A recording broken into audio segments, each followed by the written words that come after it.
నమస్తే ఫ్రెండ్స్, నేను మీ Errabelli Rajinikanth, political analyst. Janapaksham talk షోకి స్వాగతం, సుస్వాగతం. గువ్వల బాలరాజు అంశానికి వస్తే, అసలు గువ్వల బాలరాజు బీజేపీలోకి ఎందుకు జాయిన్ అవుతున్నాడు, దాని వెనకాల ఉన్నటువంటి ప్రధానమైన కారణాలేంటి, అసలు గువ్వల బాలరాజు బీఆర్ఎస్ మధ్య వివాదం ఎందుకు వచ్చింది, ఇన్నిసార్లు ఎమ్మెల్యే టికెట్ ఇచ్చి గెలిచిన గువ్వల బాలరాజుకి కేటీఆర్కు మధ్య వివాదాన్ని ఎవరు సృష్టించారు, అసలు బీజేపీ గువ్వల బాలరాజునే ఎందుకు తీసుకుంటుంది, అసలు బీజేపీ ఇప్పుడు గువ్వల బాలరాజు తీసుకోవడం వెనకాలన్న ప్రధానమైనటువంటి లక్ష్యం ఏంటి, అసలు గువ్వల బాలరాజుపై గన్ను పెట్టి ఎవరిని కాల్వబోతున్నారు అనేటువంటి అంశాలపై మనం విశ్లేషణ చేద్దాం. గువ్వల బాలరాజు గారు బీఆర్ఎస్ నుంచి బీజేపీలోకి ఎందుకు జాయిన్ అయ్యాడు అనే అంశంపై నా విశ్లేషణ చెప్పడం కోసం నేను ఈ వీడియోని చేస్తున్నాను. మీరు గనక రాజకీయ పరమైన అంశాలపై విశ్లేషణ కావాలి అని అనుకుంటే, భవిష్యత్తులో మీరు ఒక మంచి నాయకుడు కావాలని అనుకుంటే నా ఛానల్ని సబ్స్క్రైబ్ చేసుకోండి. నేను రాబోయే రోజుల్లో ఇలాంటి ఎన్నో మంచి మంచి విశ్లేషణలతో నేను మీ ముందుకు రాబోతున్నాను. నాకున్న 10 సంవత్సరాల సోషల్ యాక్టివిజం ఎక్స్పీరియన్స్ కానీ, 10 సంవత్సరాలలో 100 మంది ఎమ్మెల్యేలకు పనిచేసిన కన్సల్టింగ్ ఎక్స్పీరియన్స్ తోటి ఎన్నో మంచి విశ్లేషణలని నేను మీ ముందుకు తీసుకురాబోతున్నా. కాబట్టి ఈ ఛానల్ని తప్పకుండా సబ్స్క్రైబ్ చేసుకోండి. అంతేకాకుండా 10 మంది మీ మిత్రులతో కూడా ఈ ఛానల్ని సబ్స్క్రైబ్ చేపియండి. సో మనం ఈ అంశం లోతుగా వెళ్ళి చూసినట్లయితే, అసలు ఎవరు ఈ గువ్వల బాలరాజు? గువ్వల బాలరాజు అనేటువంటి ఒక నాయకుడు దళిత సామాజిక వర్గం నుంచి వచ్చి, దళిత సామాజిక వర్గానికి జరుగుతున్నటువంటి అన్యాయాలపై పోరాటం చేస్తున్నటువంటి ఒక నాయకుడు. 2009లో బీఆర్ఎస్ టికెట్పై ఎంపీగా పోటీ చేసి ఓడిపోయాడు. తర్వాత 2014లో బీఆర్ఎస్ టికెట్పై ఎమ్మెల్యేగా, 2018లో బీఆర్ఎస్ టికెట్పై ఎమ్మెల్యేగా గెలిచి ప్రభుత్వ విప్పుగా పనిచేయడం కూడా మనం చూసాం. 2023లో జరిగిన అసెంబ్లీ ఎలక్షన్స్లో డాక్టర్ వంశీకృష్ణ గారిపై ఓడిపోవడం మనందరం చూసాం. మరి ఈ 2 సార్ల ఎమ్మెల్యే, ప్రభుత్వ విప్పుగా ఉన్నటువంటి గువ్వల బాలరాజు పార్టీ ఎందుకు మారాడు అని చెప్పి మనం విశ్లేషించినట్లయితే, దాని వెనకాల ఉన్న ప్రధానమైన కారణం ఏంటంటే RS Praveen Kumar. So RS Praveen Kumar వల్లనే గువ్వల బాలరాజ్ బీఆర్ఎస్ నుంచి ఎగ్జిట్ తీసుకున్నాడు అన్నది వాస్తవం. మరి ఆర్ఎస్ ప్రవీణ్ కుమార్కి గువ్వల బాలరాజుకి ఏంటి సంబంధం అని మీరు అడగవచ్చు. So RS Praveen Kumar BSP నుంచి బీఆర్ఎస్లో జాయిన్ అయినప్పటి నుంచి ఆయన కన్ను అచ్చంపేట నియోజకవర్గంపై ఉందన్నది వాస్తవం. ఆయనే బై బర్త్ అచ్చంపేట నియోజకవర్గం నుంచి రావడం, ఆయన భవిష్యత్తులో కూడా అంతకుముందు కూడా అచ్చంపేట నుంచే ఎమ్మెల్యేగా పోటీ చేయాలనుకున్నాడు. కానీ కొన్ని అనివార్య కారణాల వల్ల బీఎస్పీ నుంచి తనకి సిర్పూర్ కాగజ్నగర్ నుంచి పోటీ చేయాల్సిన అవకాశం వచ్చింది. అక్కడ ఓడిపోవడం కూడా మనం చూసాం. బట్ రానున్న సమయంలో భవిష్యత్తులో ఆయన మహబూబ్ నగర్ జిల్లా నుంచే ప్రాతినిధ్యం వహించాలనే ఉద్దేశంతో 2024లో జరిగిన పార్లమెంట్ ఎలక్షన్స్లో కూడా నాగర్ కర్నూలు నుంచి ఆర్ఎస్ ప్రవీణ్ కుమార్ పోటీ చేయడం మనందరం చూసాం. ఈ అచ్చంపేట నియోజకవర్గం కూడా అదే నాగర్ కర్నూలు కిందికి వస్తుందన్నది వాస్తవం. తను పుట్టి పెరిగింది అచ్చంపేటే కాబట్టి భవిష్యత్తులో అచ్చంపేట నుంచి ఎమ్మెల్యేగా బీఆర్ఎస్ నుంచి పోటీ చేయాలనుకుంటున్నాడు. కాబట్టి బీఆర్ఎస్లోకి వచ్చిన తర్వాత ఆటోమేటిక్గా గువ్వల బాలరాజులో ఇన్సెక్యూరిటీ రావడం అన్నది సహజం. ఎందుకంటే రేపు గువ్వలన వర్సెస్ బీఆర్ఎస్లో ఆర్ఎస్ ప్రవీణ్ కుమార్ అంటే, ఇప్పుడు కేసీఆర్ గారు ఆర్ఎస్ ప్రవీణ్ కుమార్ గారికి ఇస్తున్నటువంటి ప్రాధాన్యతను చూస్తే డెఫినెట్గా టికెట్ ఎవరు కూడా ఆర్ఎస్ ప్రవీణ్ కుమార్ అనే చెప్తారు. ఆయనకున్న బ్యాక్గ్రౌండ్ కానీ, స్టేచర్ కానీ, ఆయనకున్న పోరాట పటిమతో పోలిస్తే డెఫినెట్గా గువ్వల బాలరాజు ప్రొఫైల్ కొంత లో కనబడుతుంది. కాబట్టి ఆ పాయింట్ ఆఫ్ వ్యూలో చూసినా కానీ ఆర్ఎస్ ప్రవీణ్ కుమార్కి అనే చెప్తారు. కాబట్టి నిప్పు లేందే పొగ రాదు అన్నట్టు ఇవాళ గువ్వల బాలరాజు బయటికి ఎందుకు వెళ్ళాడు అని అంటే, ఆ నిప్పు మరెవరో కాదు, మన ఆర్ఎస్ ప్రవీణ్ కుమార్ అన్నది మనందరం గ్రహించాలి. కాబట్టి ఇది ఒక ప్రధానమైన కారణంగా మనం విశ్లేషించవచ్చు.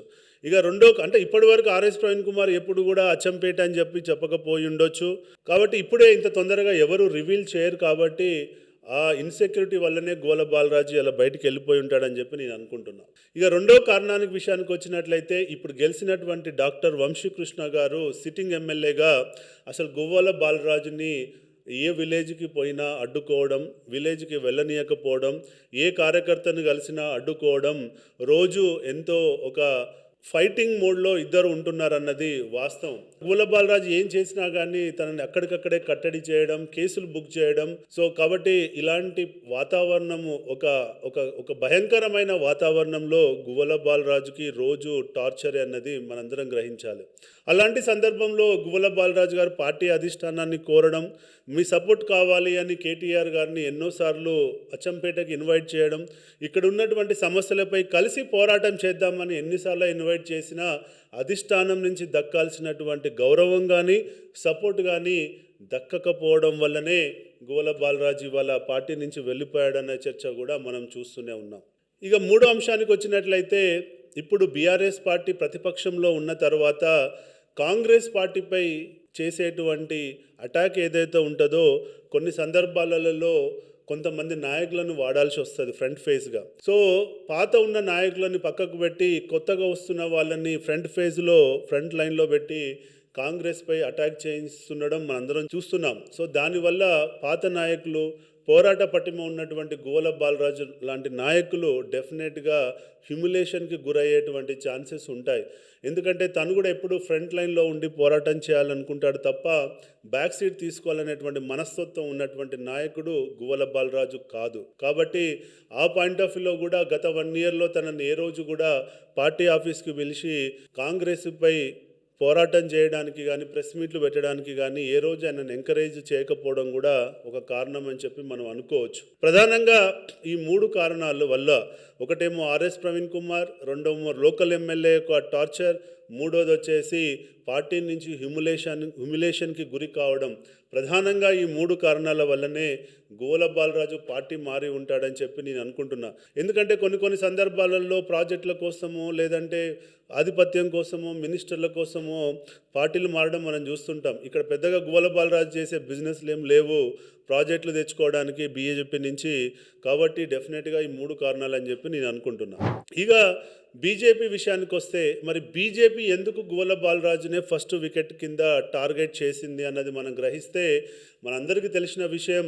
ఈరోజు మహబూబ్ నగర్ జిల్లాలో బీజేపీ పార్టీ పరిస్థితి ఏంటి అన్నది. మహబూబ్ నగర్లో ఎక్కువగా కాంగ్రెస్ తర్వాత బీఆర్ఎస్కే ఎక్కువగా గ్రౌండ్ లెవెల్ నెట్వర్క్ ఉంది.